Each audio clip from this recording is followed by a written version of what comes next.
Hello kids, हम लोगों ने पिछली वीडियो में जो हमारी नंबर सिस्टम की वीडियो थी उसमें हमने natural numbers, whole numbers, integers और रैशनल नंबर्स के बारे में बात करी थी। हमने जाना था कि नेचुरल नंबर्स क्या होते हैं, होल नंबर्स क्या होते हैं, इंटीजर्स क्या होते हैं, रैशनल नंबर्स क्या होते हैं। आज हम आपको बताने जा रहे हैं इर्रेशनल नंबर्स क्या होते हैं। इर्रेशनल नंबर्स वो नंबर्स होते हैं which cannot be written in the form of P upon Q। जैसे रैशनल नंबर्स को हम P upon Q की फॉर्म में लिख सकते हैं, लेकिन इर्रेशनल नंबर्स को हम P upon Q की फॉर्म में नहीं लिख सकते हैं। ये कौन से रैशनल नंबर्स होते हैं, कुछ एग्जाम्पल से समझते हैं। जैसे √2 हो गया, √3 हो गया, √5 हो गया और पाई को भी हम रैशनल नंबर ही मानते हैं। पाई की वैल्यू एक्चुअल में हम जो एज्यूम करते हैं वो 22/7 एज्यूम करते हैं, लेकिन वो हम एजम्पशन इसलिए लेते हैं क्योंकि हमें कुछ कैलकुलेशंस करनी पड़ती हैं। अदरवाइज जो पाई की वैल्यू होती है वो 3.141 और कंटिन्यूसली चलती चली जाती है, ये कभी एंड नहीं होती है। ये नॉन टर्मिनेटिंग और नॉन रेकरिंग होती है इसकी वैल्यू। अब √2 की वैल्यू होती है, √2 की जो वैल्यू होती है वो होती है 1.414, ये भी नॉन टर्मिनेटिंग और नॉन रेकरिंग होती है। √3 की जो वैल्यू होती है वो होती है 1.732 और ये भी नॉन टर्मिनेटिंग और नॉन रेकरिंग होती है। पाई की वैल्यू को जैसे मैंने अभी आपको बताया उसकी वैल्यू होती है 3.141 और ये भी नॉन टर्मिनेटिंग नॉन रेकरिंग होती है। अब हम आपको बताते हैं कि रैशनल नंबर्स और इर्रेशनल नंबर्स को हम रैशनल नंबर्स और इर्रेशनल नंबर्स इनमें क्या डिफरेंस होता है। अगर हम डेसिमल एक्सपेंशन के पॉइंट ऑफ व्यू से देखें तो किस तरीके से हम जान सकते हैं कि ये रैशनल नंबर है और इर्रेशनल नंबर है। फॉर एग्जाम्पल, जैसे 1/2 है उसको हम रैशनल नंबर बोलते हैं और 1/3 को भी रैशनल नंबर बोलते हैं, लेकिन 1/2 की जो वैल्यू होती है वो होती है 0.5 और 1/3 की वैल्यू होती है वो होती है 0.3333। ये चलती चली जाएगी, नॉन टर्मिनेटिंग होगी बट रेकरिंग होगी, ठीक है। और 1/7 की वैल्यू होती है 0.142857 और ये पूरे डिजिट्स फिर से रिपीट होंगे 142857।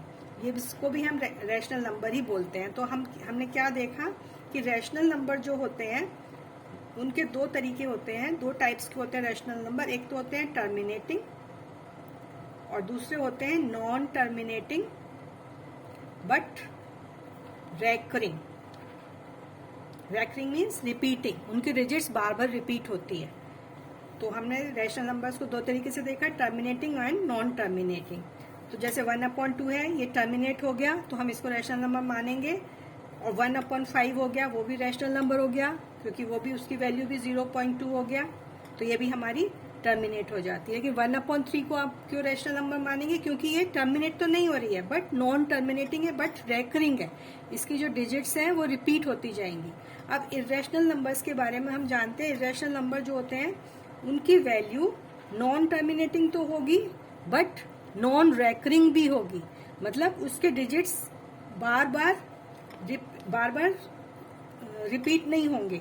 जैसे √2 की वैल्यू होती है 1.414, लेकिन इसके डिजिट्स जो है वो चलते चले जाएंगे, नॉन टर्मिनेटिंग होंगे बट रिपीट नहीं होंगे। √3 की वैल्यू भी ऐसे ही है 1.732 और ये नॉन टर्मिनेटिंग और नॉन रेकरिंग होगा। तो इनको भी हम इर्रेशनल नंबर्स समझते हैं। अब हम देखो कैसे समझते हैं। जैसे 1/2 है, हम इसको विदाउट डिवीजन भी हम इसको कन्वर्ट कर सकते हैं डेसिमल में।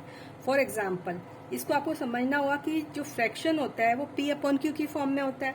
इसका जो डिनोमिनेटर होता है उसके अगर फैक्टर्स 2 हैं और 5 हैं या बोथ हैं, 2 और 5 बोथ, तो ये हमारा टर्मिनेटिंग होगा। लेकिन अगर डिनोमिनेटर में 2 और 5 के अलावा कोई और तीसरा कोई नंबर आ जाएगा तो वो नॉन टर्मिनेटिंग हो जाएगा, नॉन टर्मिनेटिंग बट रेकरिंग हो जाएगा। जैसे 1/3 है तो इसमें ना 2 है डिनोमिनेटर में ना 5 है, तो हम इसको नॉन टर्मिनेटिंग और रेकरिंग डिजिट्स बन जाएंगे इसके डेसिमल एक्सपेंशन में। जैसे अब इसको हमें कन्वर्ट करना सीखना है विदाउट डिवीजन, तो हमें क्या करना होगा। जैसे 1/2 है तो हम डिनोमिनेटर में से 2 है, 2 की पावर ये 1 है, तो हम इसको 5 की पावर 1 से ही नीचे भी मल्टीप्लाई करेंगे डिनोमिनेटर में और ऊपर भी मल्टीप्लाई करेंगे, तो हमारा आंसर आ जाएगा 5/10। अब 5/10 को तो डेसिमल में कन्वर्ट करना बहुत इजी है, 0.5 हो गया, 0.5 लिख लो। 1/5 है, 1/5 को कन्वर्ट करने के लिए हमें क्या करना पड़ेगा, नीचे भी 2 से मल्टीप्लाई करना पड़ेगा और ऊपर से भी करना पड़ेगा, तो हमारे पास क्या आ जाएगा 2/10। इसको हम लिख सकते हैं 0.2। अब 1/25 है, थोड़ा सा देखते हैं। 1/25 को क्या कर लिख सकते हैं, 1/5 का स्क्वायर लिख सकते हैं। 1/5 के स्क्वायर को हमें यहाँ पे देखो 5 की पावर 2 है, तो हमें क्या करना पड़ेगा कि नीचे भी 2 की पावर 2 से मल्टीप्लाई करना है और ऊपर भी 2 की पावर 2 से मल्टीप्लाई करना है, तो हमारे पास आंसर आ जाएगा 4/10 की पावर 2, जिसको हम लिख सकते हैं 4/100। इसकी वैल्यू आ जाएगी 0.04। ये कन्वर्ट करना तो आपको आता ही है। उसके बाद में 1/625 है फॉर एग्जाम्पल, इसको हम लिख सकते हैं 1/5 की पावर 4। तो हमने इसको क्या किया, 2 की पावर 4 से नीचे भी मल्टीप्लाई किया गया, ऊपर भी मल्टीप्लाई किया, न्यूमरेटर में भी कर दिया, डिनोमिनेटर में भी कर दिया। हमारा आंसर आएगा 16/10 की पावर 4। हम इसको क्या लिख सकते हैं 10,000। तो हमारा आंसर आ जाएगा 6100.0016 हमारा आंसर आ जाएगा। अब एक क्वेश्चन और लेते हैं, 1/50 है फॉर एग्जाम्पल। अब इसके फैक्टर्स अगर हम नीचे बनाएंगे तो वो क्या होंगे, 2 × 5 × 5 × 2 × 5 × 5, यानी कि इसको हम लिख सकते हैं 1/2 की पावर 1 और 5 की पावर 2।